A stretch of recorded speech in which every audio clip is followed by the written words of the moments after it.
Saudara, isu penguatan pertahanan hingga perdamaian dunia ada di dalam visi misi ketiga pasangan calon presiden dan juga calon wakil presiden. Tapi apa yang baru dari visi misi itu yang juga akan kemudian diangkat dalam debat Capres pada hari Minggu nanti? Kita ulas bersama di pagi hari ini, juru bicara Timnas Anies Mohaimin. Sudah ada Pak Supomo yang masih kita tunggu. Kemudian juga ada juru bicara TKN Prabowo Gibran, Mas Bobi Adityo Rizaldi. Selamat pagi, Assalamualaikum Mas Bobi. Selamat pagi Mbak Disti, Bu Tuti. Ya, dan juga ada Dewan Pakar TPN Ganjar Mahfud, Bu Ngudi Astuti. Selamat pagi, Assalamualaikum Bu Tuti. Selamat pagi, Assalamualaikum Mbak Ya, Disti. ya. Ini kan kita tinggal menghitung hari ya sampai hari Minggu. Udah nggak sabar lah Kak nampaknya ini ya ketiga calon presiden untuk debat mendeliver gagasan di bidang pertahanan, keamanan, kemudian geopolitik dan juga hubungan internasional. Ini kalau kita tahu ya Mas Bobi, sejumlah poin visi misi ketiga paslon ini bisa dikatakan ya mirip-mirip lah ya. Misalnya ini salah satunya adalah inisiator perdamaian dunia. Nah, kalau dari pasangan Prabowo Gibran nantinya konkretnya akan seperti apa? Bukankah selama ini kita tahu kita menjadi salah satu garda terdepan yang kemudian menginisiator soal perdamaian dunia? Ya, jadi intinya adalah kita ingin melanjutkan kesinambungan kepemimpinan di perdamaian dunia sesuai dengan konstitusi kita bahwa kita menolak segala bentuk penjajahan di muka dunia ini. Dan ini sangat besar artinya kepemimpinan tersebut. Kenapa? Kepemimpinan di dalam inisiator perdamaian dunia ini bukan hanya semata-mata hanya memperjuangkan perdamaian dan keadilan saja, tetapi ini adalah juga suatu kepercayaan. Kepercayaan yang tumbuh ini akan banyak mendapatkan sisi dari hubungan internasional, baik itu diplomasi selain ekonomi, tetapi juga hubungan bilateral dan multilateral yang saling menguntungkan. Misalkan kita sekarang menjadi inisiator untuk penyampai pesan dari negara-negara OKI untuk kita menyampaikan gencatan senjata di Israel. Ini artinya adalah Indonesia di dalam komunitas tersebut itu dipercaya, dan kalau dipercaya sebagai suatu negara besar yang mampu menyampaikan pesan ke negara adidaya, itu artinya apa? Artinya kita juga mampu melakukan hal-hal yang lain yang bukan hanya di perdamaian saja, tapi sektor-sektor peningkatan kesejahteraan lainnya. Ini yang paling utama kenapa kita terus ingin berperan aktif, bukan hanya berperan aktif tapi juga memastikan kepemimpinan dan sebagai inisiator di sektor ikut serta perdamaian dunia. Oke, kalau dari Bu Tuti, dari Ganjar sendiri seperti apa?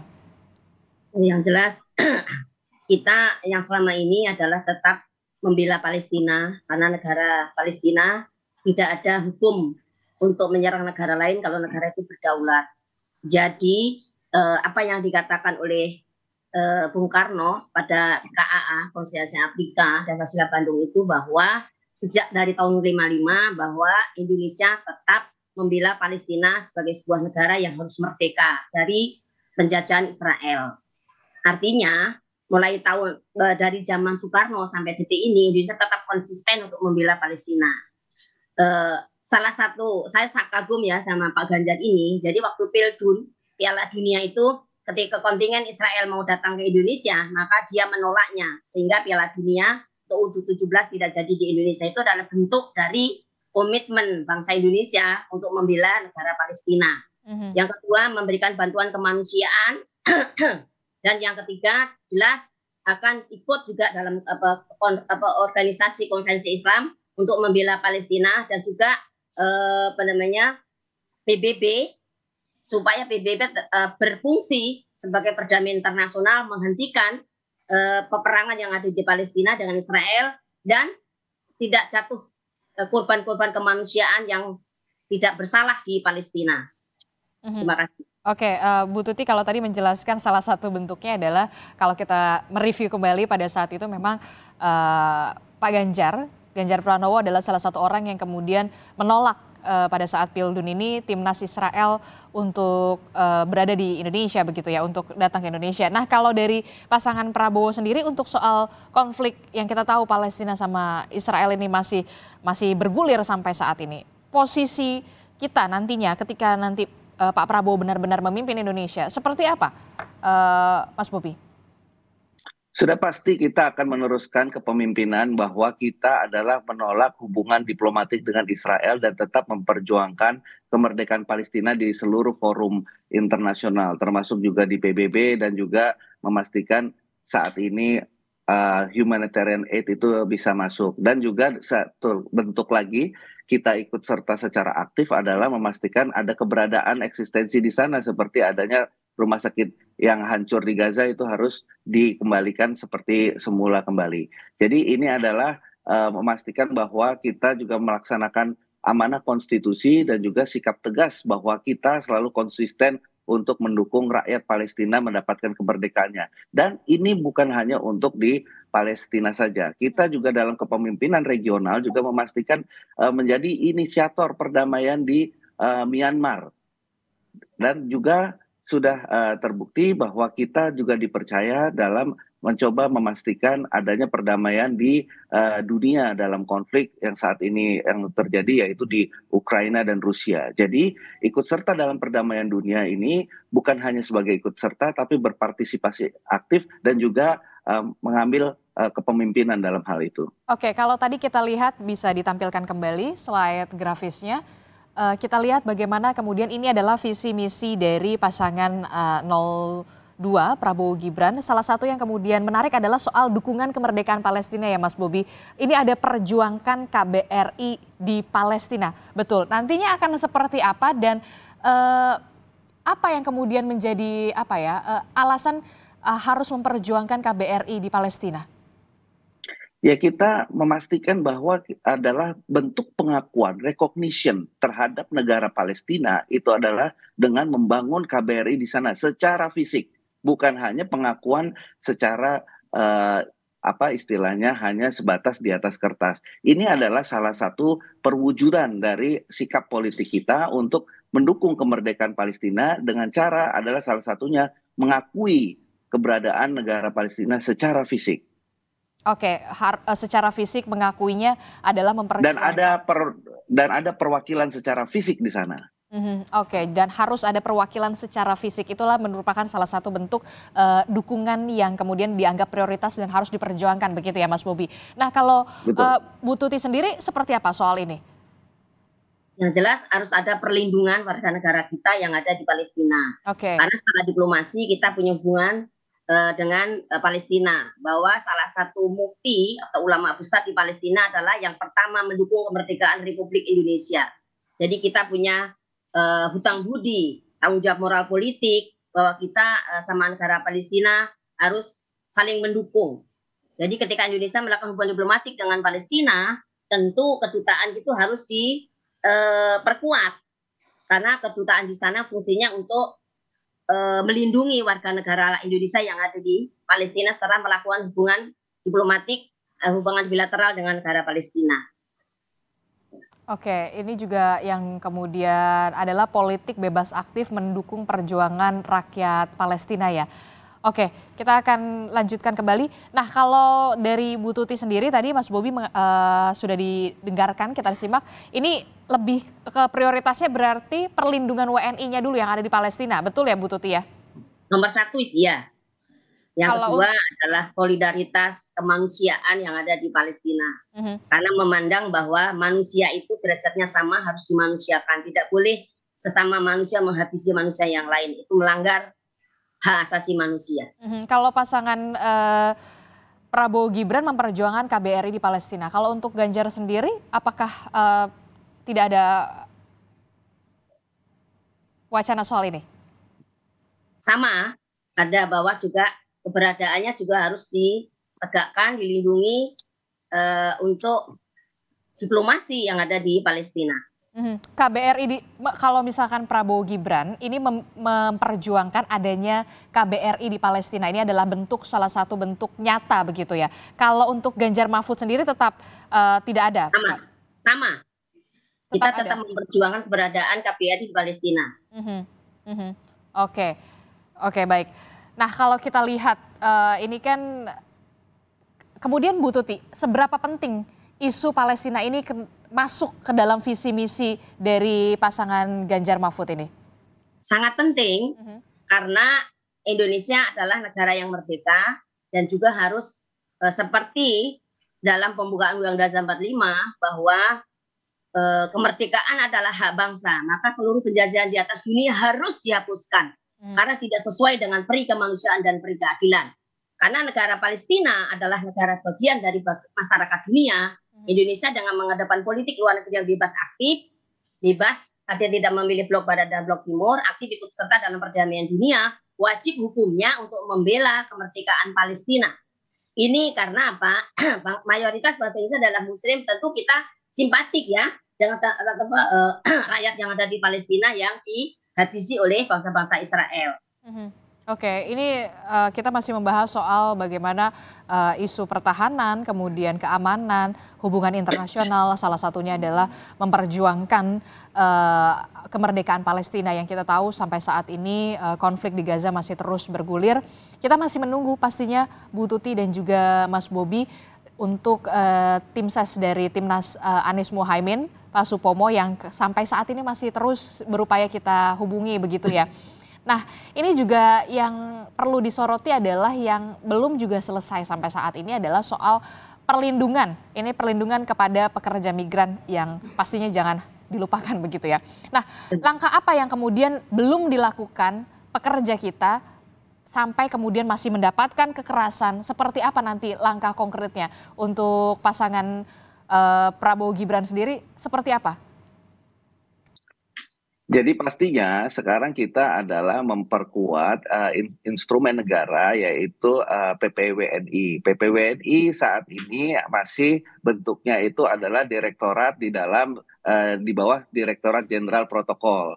Nah, oleh karenanya bila Prabowo Gibran ini akan menjadi presiden, ini akan dinaikkan menjadi setingkat Direktorat Jenderal. Nah, ini seperti halnya kenaikan status ini adalah pengembangan organisasi. Hal ini seperti juga pernah dilakukan di pemerintahan di Jepang.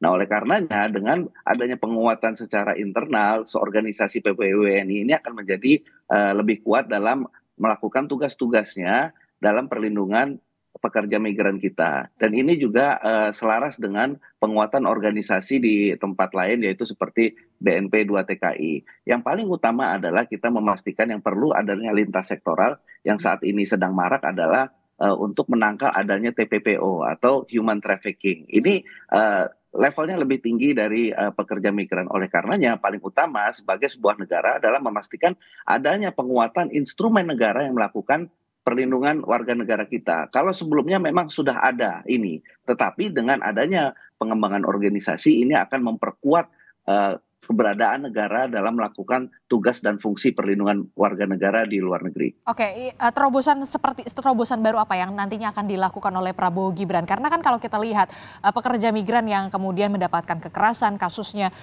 banyak sekali yang bekerja di luar negeri itu karena memang mereka berangkat secara ilegal melalui jalur-jalur tikus. Walaupun kita tahu kemudian ini sudah menjadi rahasia umum. Nah, evaluasi seperti apa yang harus dilakukan dan segera dilakukan, jangan sampai kemudian pekerja migran kita ini masih dalam arti kata kecolongan untuk masuk melalui jalur-jalur ilegal. Itu yang tadi barusan saya sampaikan Mbak Adisti, bahwa kita adanya pengembangan organisasi, pengawasan terhadap lintas sektor itu sampai saat sekarang itu sudah ada. Kalau misalkan di dalam TPPO itu ada satkernya, tapi dengan adanya pengembangan organisasi ini seperti kalau misalkan polisi patroli di jalan raya. Saat ini patrolinya sudah ada, tapi dengan adanya pengembangan organisasi, patroli itu akan menjadi lebih rapat dan lebih kuat karena keberadaan organisasinya dan SDM sumber dayanya yang diarahkan itu lebih banyak. Itu maksudnya tadi. Oke, kalau dari paslon Ganjar Mahfud, Bu Tuti? Iya, itu yang pertama adalah dari dalam negeri dulu, Mbak. Jadi kalau misalnya ini Ganjar Mahfud ini kan sangat perekonomian nasional itu diutamakan. Jika perekonomian nasional itu sudah bagus, maka akan mengurangi migran ke luar negeri. Mereka bekerja di luar negeri itu karena untuk mencari sesuap nasi, sehingga mereka harus mendapatkan kekerasan dan bahkan pulang tinggal nama sampai mati. Jadi yang pertama adalah menertibkan biro-biro pengiriman TKI ilegal itu, kalau biro-biro TKI ilegal itu sudah diminimalisir, maka tenaga kerja yang di luar negeri itu bisa diperkecil, sehingga masalah-masalah di luar berkaitan dengan kekerasan dan penyiksaan itu bisa dikurangi. Di samping itu juga memperkuat peran dari para diplomat yang ada di luar negeri agar melindungi dan melayani warga negara kita yang bekerja di luar negeri secara aman dan damai. Oke, kalau dari paslon Ganjar Mahfud ini bisa dikatakan penguatan ekonominya dulu, karena pahlawan devisa kenapa mereka sampai rela, karena memang bisa dikatakan ingin memperbaiki kehidupannya. Tanggapan Anda, Mas Bobi? Ya, namanya pekerja migran itu akan selalu ada karena memang selalu mungkin ada gap antara penghasilan di dalam negeri dan di luar negeri. Kalau penguatan ekonomi dalam internal itu pasti semuanya juga pasti inginnya kita tumbuh 7%. Tapi pasti akan selalu ada orang yang atau WNI kita yang mencari pekerjaan di luar negeri. Itu pasti, tinggal bagaimana kalau pilihan mereka apakah dia tinggal, itu sudah ada prosedurnya. Tetapi kalau mereka tetap memutuskan untuk bekerja di luar negeri, itu kita siapkan instrumennya yang lebih baik daripada saat sekarang, yaitu tadi dengan adalah pengembangan instrumen negara. Jadi kita sudah jelas bahwa organisasi negara kita perkuat, sehingga masyarakat yang tetap memilih untuk bekerja migran itu tetap terlindungi. Jadi masyarakat punya pilihan. Kalau ekonominya sudah tinggi, mereka mau balik. Tetapi ada juga ekonomi sudah tinggi, tapi masih mau bekerja di luar negeri yang sesuai dengan pilihan, mereka tetap akan dilindungi secara baik dan proper oleh negara. Oke, itu tadi kemudian yang dijelaskan oleh Mas Bobi dan juga Bu Tuti. Kita masih menunggu nih dari Timnas Amin yang sampai saat ini kita masih mencoba untuk menghubungi begitu ya, karena kita tahu ini harus ada 3 pihak begitu ya. Karena debat akan mengusung tema ini, ada pertahanan, keamanan, kemudian geopolitik dan juga hubungan internasional. Tadi kita sudah membahas soal Palestina, kemudian pekerja migran. Lalu selanjutnya kita akan membahas bagaimana soal pertahanan keamanan, soal alutsista, kemudian juga ada kesejahteraan dari TNI Polri. Kita akan bahas usai jeda, jadi tetaplah bersama kami di Sapa Indonesia Pagi. Masih membahas soal debat yang nanti akan dilakukan pada hari Minggu dan diikuti oleh ketiga calon presiden. Ini mengangkat tema soal pertahanan, keamanan, geopolitik dan juga hubungan internasional. Kalau di segmen sebelumnya kita sudah membahas soal bagaimana posisi Indonesia kemudian di mata dunia, di internasional untuk sebagai inisiator perdamaian Palestina, kemudian juga beberapa isu-isu lainnya, dan salah satunya tadi juga sudah dibahas soal pekerja migran, perlindungan terhadap pekerja migran Indonesia. Nah, untuk di segmen ini saya lebih fokus ke isu pertahanan keamanan yang kemudian juga turut dibahas, dan pastinya ya lagi-lagi ini tentu soal alutsista. Bahkan kalau kita melihat begitu calon presiden nomor urut 3 ini Pak Ganjar sempat menyoal soal modernisasi alutsista, tapi belinya pakai pesawat bekas nih katanya. Ini maksudnya gimana sih, Bu Tuti? Ya maksudnya kalau kita mau modernisasi dalam bidang senjataan, ya kita harus swadaya dalam bidang senjataan, Mbak. Saya juga pernah membaca bahwa Indonesia pernah mendapat sumbangan F-16 dari Amerika waktu Presiden Obama di Bali. Tetapi untuk maintain-nya itu lebih mahal daripada pembelian itu, Mbak. Artinya kalau kita Pak Habibie membuat PTDN, tentang pesawat juga bisa dikembangkan lagi. Misalnya kita membuat pesawat tempur, kan sudah pinter Indonesia. Jadi harus ada Habibie baru untuk membuat alutsista yang lebih canggih gitu, Mbak. Jadi kalau lebih bagus, Indonesia itu kan sumber dayanya luar biasa, Mbak.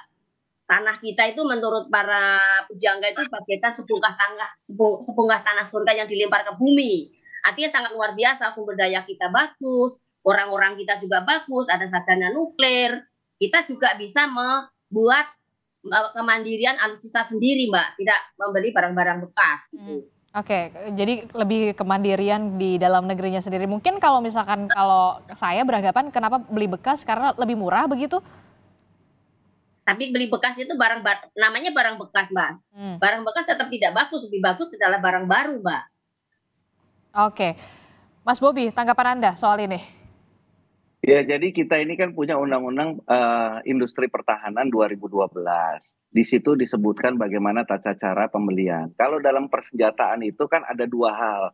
Ada prajurit yang dipersenjatai atau senjata yang diawaki. Nah, khusus untuk senjata yang diawaki ini baru bekasnya itu tidak masuk di dalam definisi. Di definisi itu adalah life cycle-nya, berapa lama bisa dipakai. Dan yang sering dipolemikan itu adalah karena ada definisi transfer of technology yang selalu diinterpretasikan transfer of technology itu itu harus barang baru. Nah, ini yang berbeda pemahamannya dan harus disampaikan kepada publik. Jadi selama life cycle-nya itu memang masih masuk digunakan, itu bisa. Termasuk kenapa F-16 itu ada waktu tersebut. Ada lagi misalkan Leopard. Dan semuanya itu tidak ada pelanggaran undang-undang karena yang harus dipahami adalah penggunaan senjata yang diawaki itu adalah life cycle-nya. Memang paling ideal adalah kalau semuanya baru, tetapi kita ada keterbatasan. Apa keterbatasannya? Adalah kemampuan readiness atau tingkat siapan. Kita sudah kehilangan 12 atau satu skuadron pesawat F-5E Tiger. Sedangkan untuk membeli baru, udah disourcing ke seluruh dunia dengan politiknya, dengan ada catsanya, itu paling cepat adalah 2026.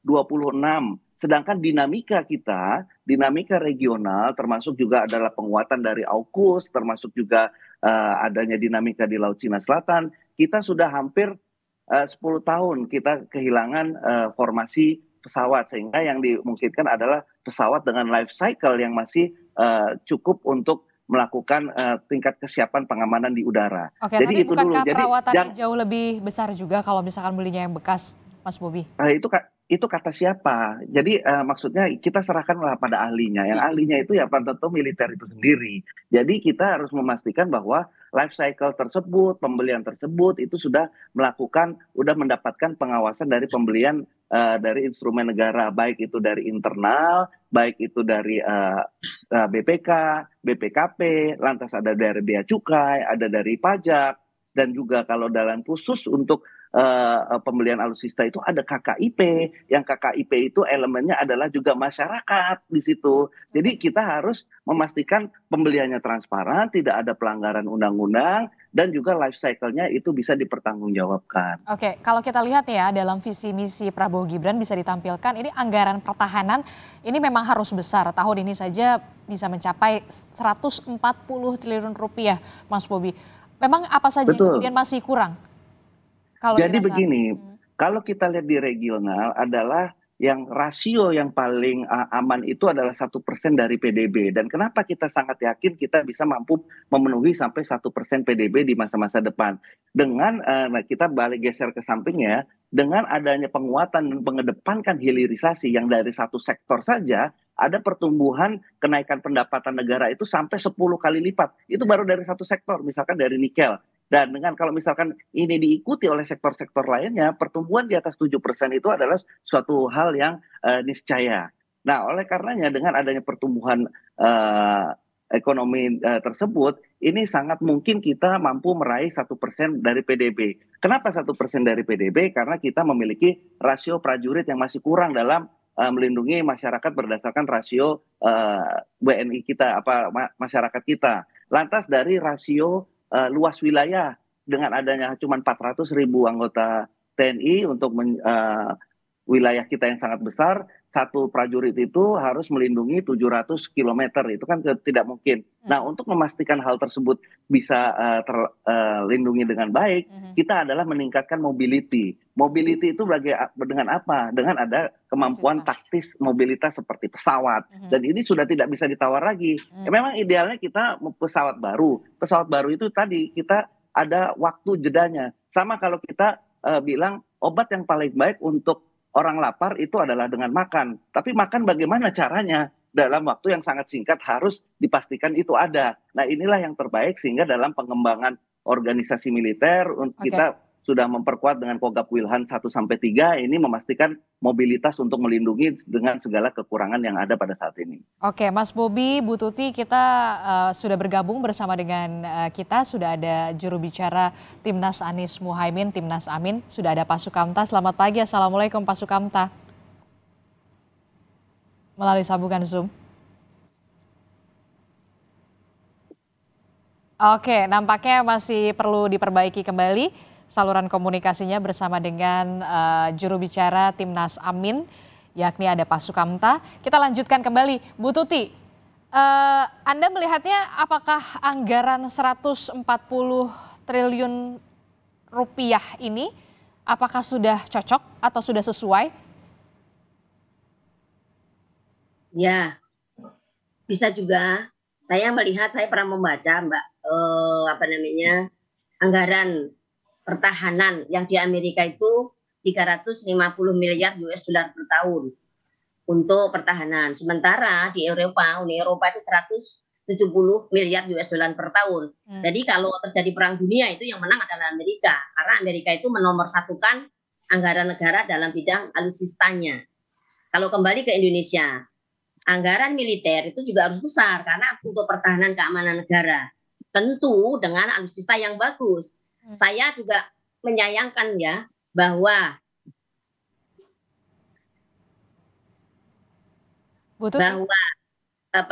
setiap angkatan udara itu latihan itu pesawatnya selalu jatuh dan mati. Bukannya matinya itu karena melawan musuh, tapi matinya adalah di dalam negeri yang karena latihan. Ini juga menjadi introspeksi bagi pertahanan kita, khususnya angkatan udara.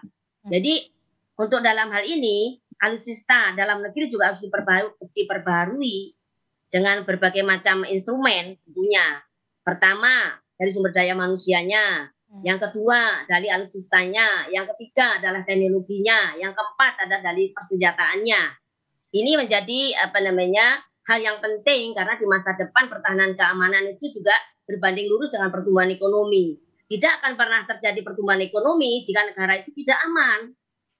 Jadi dalam hal ini tim dari kami itu mentransformasi alat alutsista yang bagus. Tentu tadi bahwa alutsista itu harus diperbarui karena udah zaman dari dulu kala, zaman pemberian terus, kita harus mandiri dalam alutsista.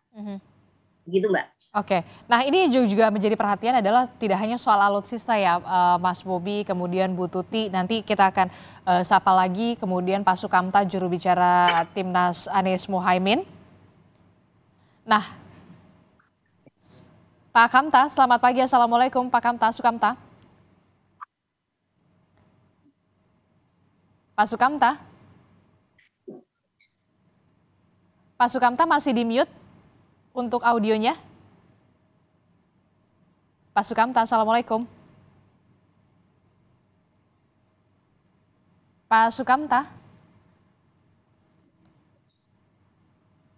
Oke, kita masih perbaiki ya komunikasi kita dengan juru bicara Timnas Amin, begitu dengan Pak Sukamta. Sayang sekali, tapi kita akan terus mencoba. Assalamualaikum Pak Sukamta. Waalaikumsalam. Oke, baik. Jelas terdengar ya dari studio ya Pak Sukamta ya. Iya, udah terdengar. Oke, kita masih membahas nih Pak Sukamta dengan ada Bu Tuti dan juga Mas Bobi juga di sini. Bagaimana soal debat calon presiden soal geopolitik, pertahanan, keamanan, dan juga hubungan internasional. Ini yang sekarang fokusnya adalah soal alutsista. Nah, untuk Timnas Amin sendiri yang mengusung perubahan seperti apa yang akan dilakukan oleh Anies Muhaimin soal alutsista ini? Jadi kalau soal pertahanan ini, jadi ada 3 kuncinya ya, bahwa pertama Pak Anies itu menyampaikan kira-kira pertahanan kita itu yang pertama kita jadikan ASEAN, karena Indo-Pasifik ini akan menjadi wilayah yang panas kira-kira, banyak karena ini menjadi pusat pertumbuhan dan banyak aktor, sedang ada konflik di Cina Taiwan dan seterusnya, di Laut Cina Selatan sedang konflik. Nah, kita ingin menjadikan ASEAN ini sebagai beranda bersama-sama bagi Indo-Pasifik, sehingga semua aktor yang bermain di Indo-Pasifik itu harus bermitra dengan ASEAN, itu satu. Dan kita berharap ASEAN ini menjadi kawasan yang damai, dan Indonesia sebagai the big brother itu akan terus menjadikan ASEAN ini sebagai sebuah keluarga besar ASEAN, menjadi kawasan yang ramah, yang damai, dan juga menjadi pusat pertumbuhan ekonomi. Sehingga kita berharap ancaman dari ASEAN itu sudah tidak ada, sehingga karena ASEAN kita harapkan menjadi kawasan yang lebih damai, Indo-Pasifik menjadi lebih cool, lebih damai, kebutuhan alutsista yang kita proyeksikan ke depan ini bisa kita tata dengan lebih tidak tergesa-gesa. Nah, hari ini kita akan masih punya MEF yang akan berakhir di tahun 2024, ya.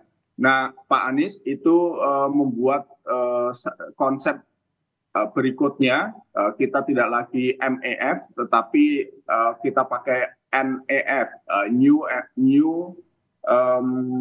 Emerging Force, ya. Jadi New Essential Force, bukan Minimum Essential Force. Intinya adalah alutsista yang berbasis kepada fungsi dan adaptasi teknologi. Sekarang ini banyak alutsista yang mungkin tidak harus posturnya besar-besar, tetapi efektif, efisien, canggih, pengadaannya tidak terlalu rumit. Itu mungkin akan menjadi prioritas dan adaptability-nya tinggi. Nah, termasuk adaptability itu adalah tentu anggota TNI itu sendiri. Nah, yang ketiga adalah bagaimana pertahanan ini dalam konteks mempertahankan kedaulatan wilayah NKRI dan sumber daya alam dan kelestarian lingkungan itu juga dimulai dari diplomasi kita. Jadi pertahanan yang paling luar itu adalah para diplomat di medan diplomasi, bukan di medan perang. Medan perang itu terakhir, itu penting, tetapi kita berharap dalam 5 tahun ke depan ini diplomasi kita lebih di depan, lebih unggul. Itu kira-kira yang akan disampaikan oleh Pak Anies dalam debat yang. Jadi kalau untuk Timnas Amin bisa dikatakan untuk pembelian alutsista, modernisasi alutsista ini bukan menjadi prioritas utama, begitu? Konsepnya bukan lagi MEF tetapi NEF, New Essential Force.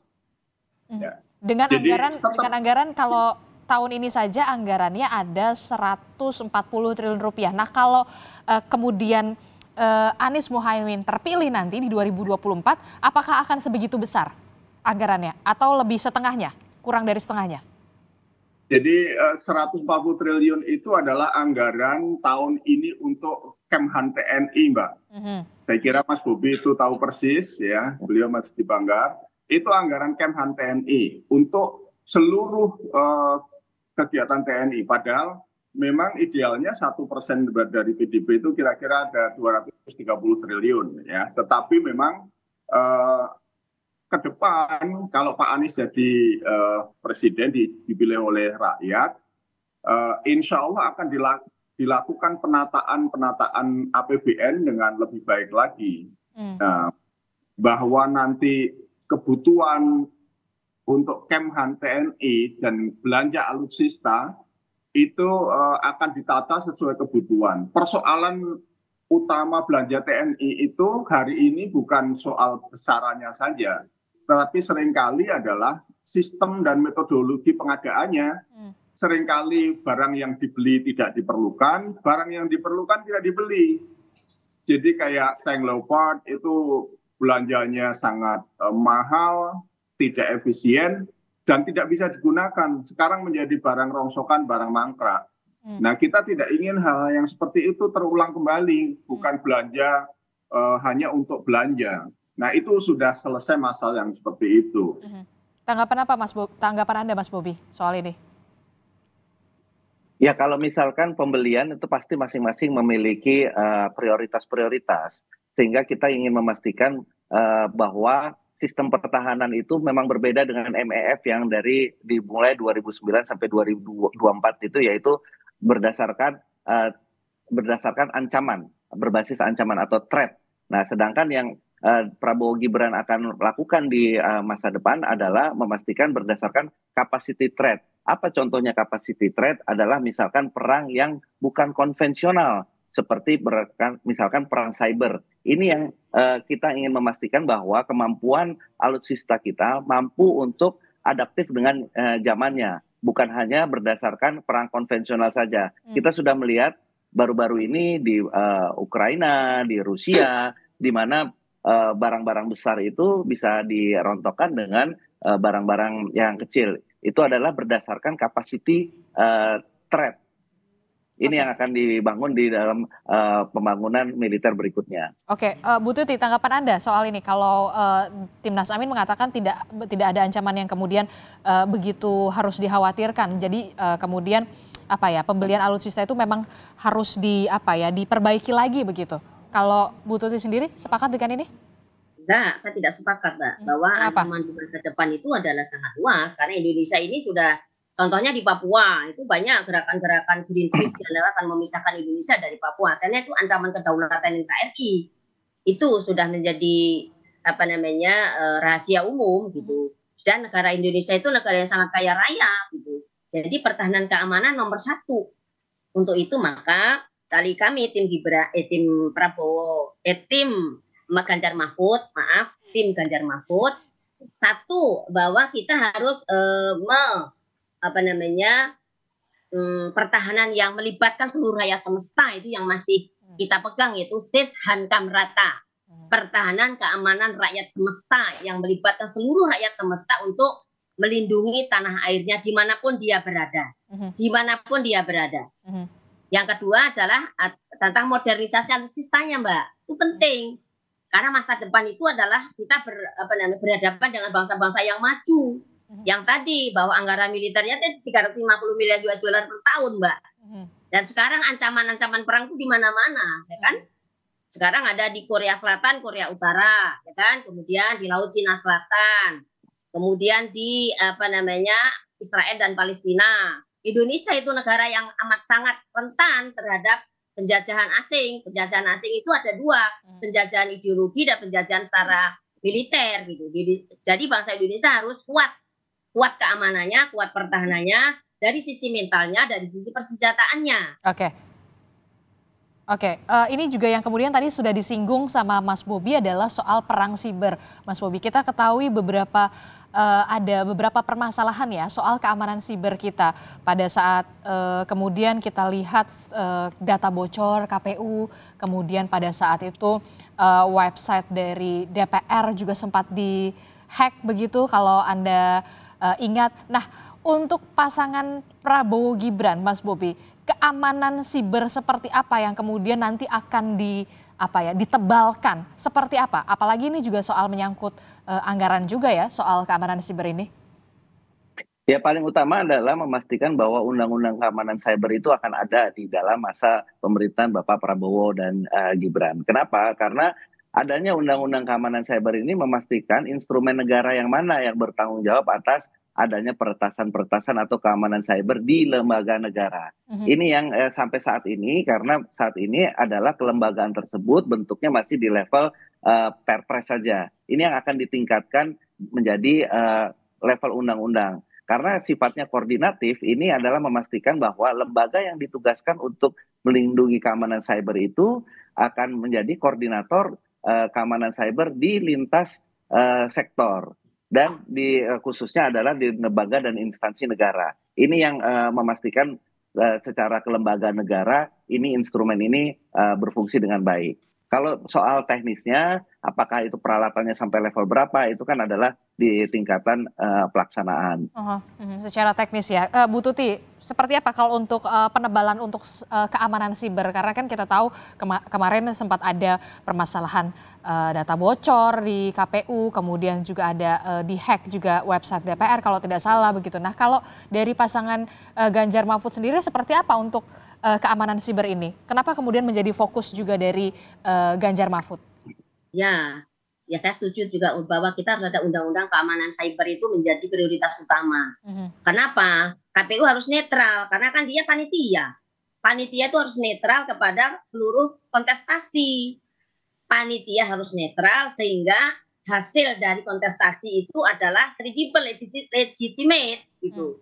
Artinya selama ini kan sudah terbukti bahwa mereka itu ada ya, saya tidak dengan pasangan C ya, tapi tidak netral gitu dengan beberapa berita-berita itu gitu. Artinya apa? Kalau seluruh panitianya netral mulai dari desa sampai tingkat nasional, maka kita akan mendapatkan kepemimpinan legitimate itu yang diakui rakyat, dan memang kita nggak ada konflik-konflik lain, nggak ada konflik politik. Misalnya harus mengadukan ke MK.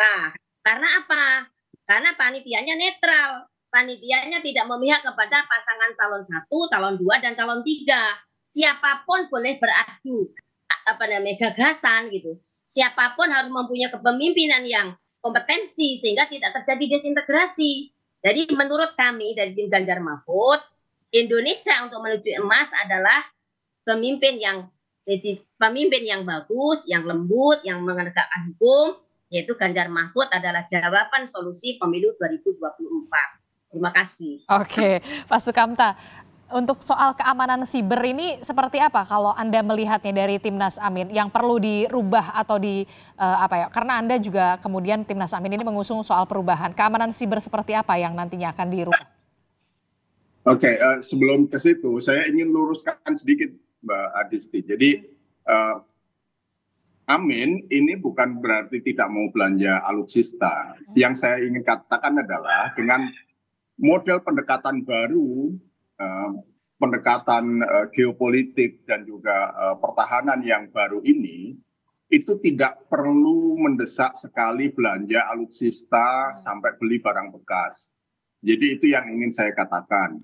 Cukup dengan schedule yang ada itu diteruskan sambil melakukan belanja sesuai konsep yang baru dan perencanaan yang baru yang disebut NEF, New Essential Force tadi. Tentang cyber, memang ini akan menjadi persoalan yang sangat serius.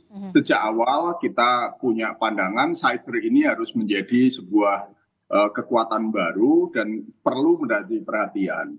Betul, kami setuju dengan yang disampaikan Mas Bobi. Kita memang perlu ada undang-undang cyber yang selama ini kita ini punya lembaga yang mengurusi cyber tersebar di mana-mana, tetapi pengaturannya tidak komprehensif.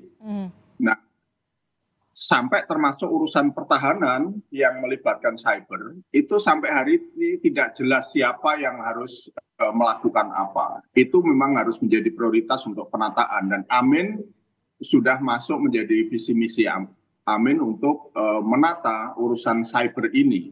Baik itu soal pertahanan keamanan cyber, soal penataan sistem cyber di Indonesia secara keseluruhan, itu akan ditata semuanya.